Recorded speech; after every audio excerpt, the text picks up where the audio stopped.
So we'll start chapter 7 today, which is about identities. So few identities you already know. For example, what is cotangent of theta? This is 1 over tan theta. By the way, you can write that in your note card, all this, that's what I'm writing right now. Secant theta, you already know that 1 over cosine theta. Cosecant theta, you also know that, 1 over sine theta. So these are few known identities that I already know. Few for the ratio, tan theta is a ratio of sine and cosine. You know that too. Cotangent is a ratio of cosine over sine. You know that too. Now this is new. Pythagorean identities. What are they? First is sine squared theta plus cosine square theta equal to 1. Now there are a few variations of this. For example, sine squared theta I can write 1 minus cosine squared theta. Cosine squared theta I can write 1 minus sine squared theta. So these are all coming from here. I'm just subtracting sine squared theta on both sides, and that's how I get cosine squared 1 minus sine squared. I'm subtracting cosine square on both sides, that's why I get sine square equal to 1 minus. So these two are actually derived from here. Similarly, there are two more. One is tan squared theta plus 1 equal to secant squared theta. Again, there are different variations. For example, tan squared theta may be secant squared theta minus 1. That could be one possibility. That means I'm subtracting 1 from both sides. And the third one of this is 1 plus cot squared theta equal to cosecant squared theta. Also, this can be changed a little bit. Cot squared theta can be cosecant squared theta minus 1. I'm subtracting 1 on both sides. So these three, primarily this one, sine squared theta plus cosine squared theta equal to 1. Tan squared theta plus 1 equal to secant squared theta, and 1 plus cot squared theta cosecant squared theta. These three are the primary Pythagorean identities. There are a few negative identities. For example, sine of minus theta, that is always minus sine theta. Cosine of minus theta, that's actually a cosine theta. And tangent of minus theta is minus tangent of theta. Now you can understand if it's a cosecant, then it will be a negative. So this follows here that cosecant of minus theta, that will be a minus cosecant theta. Similarly here, secant of minus theta will be just a secant theta. Similarly here, a cotangent of minus theta equal to a cotangent of theta maybe. A minus cotangent of theta because of the minus here. Since these are the reciprocals, this is the same exact thing. So that's pretty much what you can write in your note card. Now let's start doing some problems here. Let's see which one we can do here.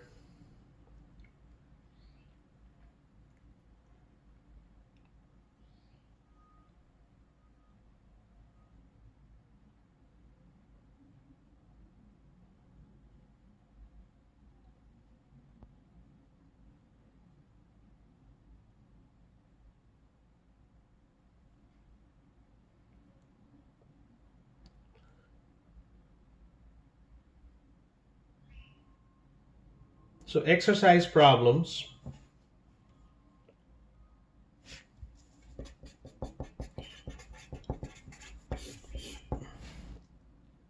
Let's start with problem number 60.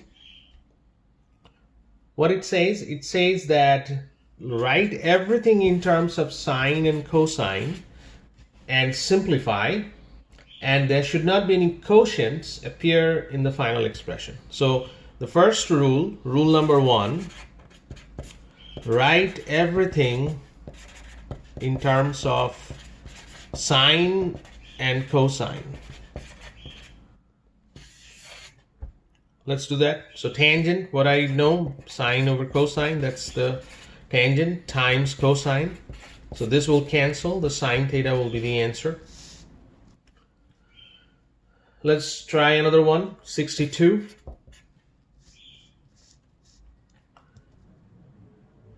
Cosecant theta times cosine theta times tangent. Well, let's write that. This is 1 over sine. This is cosine. And this is sine over cosine. So this will cancel. This will cancel. Answer is 1.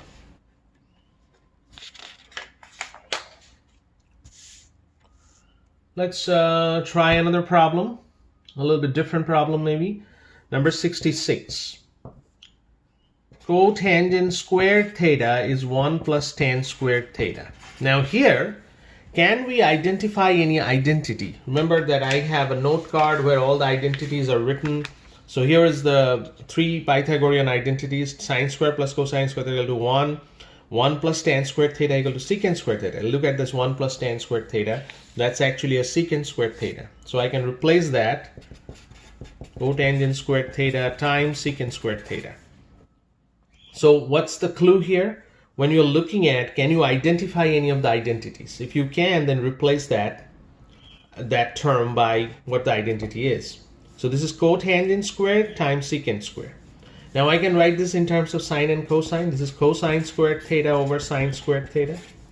And this is 1 over cosine squared theta. This will cancel. So this is 1 over sine squared theta. Remember, there should not be any quotient. They said that in the beginning of the problem. So this will be cosecant squared theta because 1 over sine is cosecant. Let's try maybe problem 68. Secant theta minus 1, secant theta plus 1. Now here, there is a mathematical identity that you may have to remember. So here is I'm writing over here. A plus b times a minus b. This is what we know as a square minus b square. This is an identity, an algebraic identity that you need to remember. So here this is a minus b times a plus b. What is a? This is a, this is b, this is a, this is b. So a minus b times a plus b means I can write directly a square minus b square. So what is a squared? Secant squared theta. Minus what is b squared? 1, because 1 squared is 1. Now I go back to one of these identities. Secant squared theta minus 1. Is there any secant squared theta minus 1 in here? This one is involved. Tan squared theta plus 1 is secant squared theta. So tan squared theta is secant squared theta minus 1. This is what I have in the problem. Look at this, secant squared theta minus 1. That's what I have. So I can replace that by tan squared theta. That should be the answer.